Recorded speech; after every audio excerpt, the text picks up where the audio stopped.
காலத்தால் அழியாத மத சார்பற்ற நடுநிலை தவறாத உங்கள் குரல் ஃப்ரம் மீடியா நெட்வொர்க்கிங் இரவு நேர செய்தி அறிக்கைகள். முதலில் தலைப்புச் செய்திகள். மகாவலி ஆற்றை அண்டிய பகுதிகளில் வசிக்கும் மக்களுக்கு வெளியான அறிவிப்பு. கல்வி பொதுத்தர உயர்தர புலமை பரிசு பரீட்சைகளை நடத்துவது தொடர்பில் எடுக்கப்பட்டுள்ள தீர்மானம். இன்னும் 2 நாட்களில் ரீச்சா பண்ணையின் மாபெரும் உணவு திருவிழா. இன்றே பதிவு செய்யுங்கள். அதிகாலையில் சொகுசு பேருந்துக்கு தீ வைத்த மர்ம நபர்கள். வெளியான சிசிடிவி காட்சி. வாகன இறக்குமதி குறித்து வெளியான தகவல். இலங்கை போக்குவரத்து சபை பெயர் பலகையை பயன்படுத்தி நடக்கும் மோசடி. பயணிகள் குற்றச்சாட்டு. பொதுநலவாய் போட்டிகளில் தங்கப்பதக்கம் வென்ற தரங்கவுக்கு பதவி உயர்வு. 2.5 மில்லியன் அமெரிக்க டாலர்கள் மோசடி. முக்கிய 91 அதிகாரிகளிடமிருந்து வாக்குமூலங்கள் பதிவு. தொடர்பான விரிவான செய்திகள். அடுத்த 24 மணி நேரத்தில் மகாவலி ஆற்றங்கரை தாழ்வான பகுதிகளில் சிறிய அளவிலான வெள்ளப்பெருக்கு ஏற்படும் அபாயம் இருப்பதாக நீர்ப்பாசன திணைக்களம் எச்சரித்துள்ளது. கொத்மலை நீர்த்தேக்கத்தின் வான்கதவுகள் திறக்கப்பட்டதுடன் மேல் பகுதிகளில் கனமழை தொடரும் வாய்ப்பும் உள்ளதால் ஆற்றங்கரை மக்கள் விழிப்புடன் இருக்குமாறு அறிவுறுத்தப்பட்டுள்ளது. பேரிடர் மேலாண்மை அதிகாரிகளுக்கும் தகவல் வழங்கப்பட்டுள்ள நிலையில் பொதுமக்கள் முன்னெச்சரிக்கை நடவடிக்கைகளை உடனடியாக மேற்கொள்ளுமாறு வலியுறுத்தப்பட்டுள்ளது. மோசமான வானிலை நிலவினாலும் 5ஆம் ஆண்டு புலமை பரிசில் மற்றும் கல்வி பொதுத்தராதர உயர்தர பரீட்சைகள் தடையின்றி நடைபெற தேவையான நடவடிக்கைகள் எடுக்கப்பட்டுள்ளதாக பேரிடர் மேலாண்மை மையம் தெரிவித்துள்ளது. ஆகஸ்ட் 6, 7, 8 ஆகிய தினங்களில் மழையால் ஏற்படும் பாதிப்புகளை கண்காணிக்க சிறப்பு செயற்பாட்டு பிரிவு அமைக்கப்பட்டுள்ளதாக அறிவிக்கப்பட்டுள்ளது. வெள்ள அபாயம் ஏற்பட்டால் மாணவர்களுக்கு உதவ படகுகள் மற்றும் பேரிடர் மீட்பு குழுக்கள் தயார் நிலையில் வைக்கப்பட்டுள்ளன. கிளிநொச்சி ரீச்சாவில் மாபெரும் உணவு திருவிழா ஆகஸ்ட் 7 முதல் 9ஆம் தேதி வரை தினமும் மாலை 6 மணி முதல் 10 மணி வரை கோலாகலமாக நடைபெறவுள்ளது. உணவு திருவிழாவுடன் இசை நிகழ்ச்சிகள் மற்றும் பல்வேறு பொழுதுபோக்கு அம்சங்களும் ஏற்பாடு செய்யப்பட்டுள்ளன.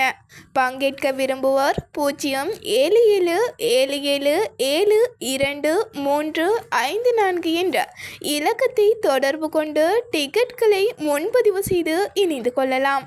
கடுவல பிரதான பேருந்து நிலையம் அருகே நிறுத்தப்பட்டிருந்த சொகுசு பேருந்துக்கு முகமூடி அணிந்த 2 அதிகாலை தீ வைத்துவிட்டு தப்பிச் சென்றுள்ளனர்.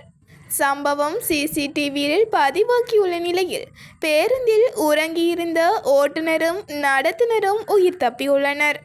தனிப்பட்ட பகை காரணமாக தீ வைக்கப்பட்டிருக்கலாம் என சந்தேகிக்கும் போலீசார் மேலதிக விசாரணைகளை முன்னெடுத்து வருகின்றனர். மோட்டார் வாகன இறக்குமதியால் சுங்க வரியாக ரூ.896.4 பில்லியன் வருவாய் கிடைத்துள்ளதாக மோட்டார் வாகனத்துறை அறிக்கை தெரிவித்துள்ளது. 2026ஆம் ஆண்டின் முதல் 6 மாதங்களில் மட்டும் 3.27 லட்சத்துக்கும் அதிகமான புதிய வாகனங்கள் இலங்கையில் பதிவு செய்யப்பட்டுள்ளன.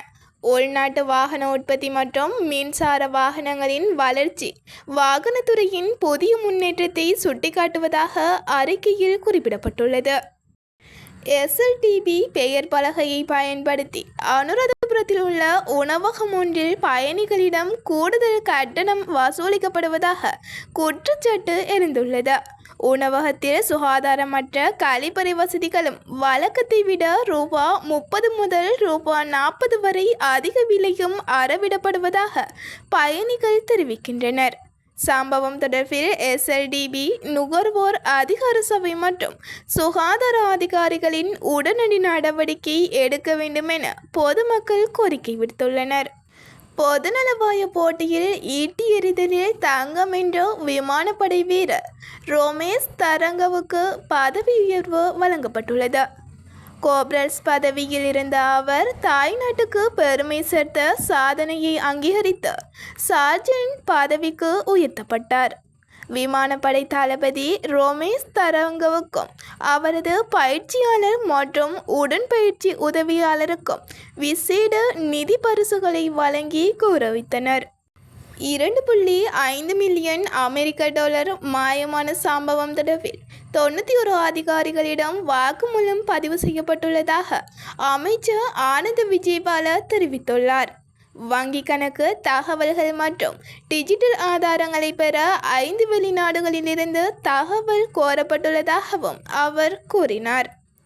சந்தேக நபர்களை அடையாளம் காண சர்வதேச போலீஸ் மற்றும் சம்பந்தப்பட்ட நாடுகளுடன் இணைந்து விசாரணை தீவிரமாக முன்னெடுக்கப்பட்டு வருகின்றது. இத்துடன் இரவு நேர செய்தி அறிக்கைகள் முடிவடைகின்றன. மீண்டும் சந்திக்கலாம். நன்றி.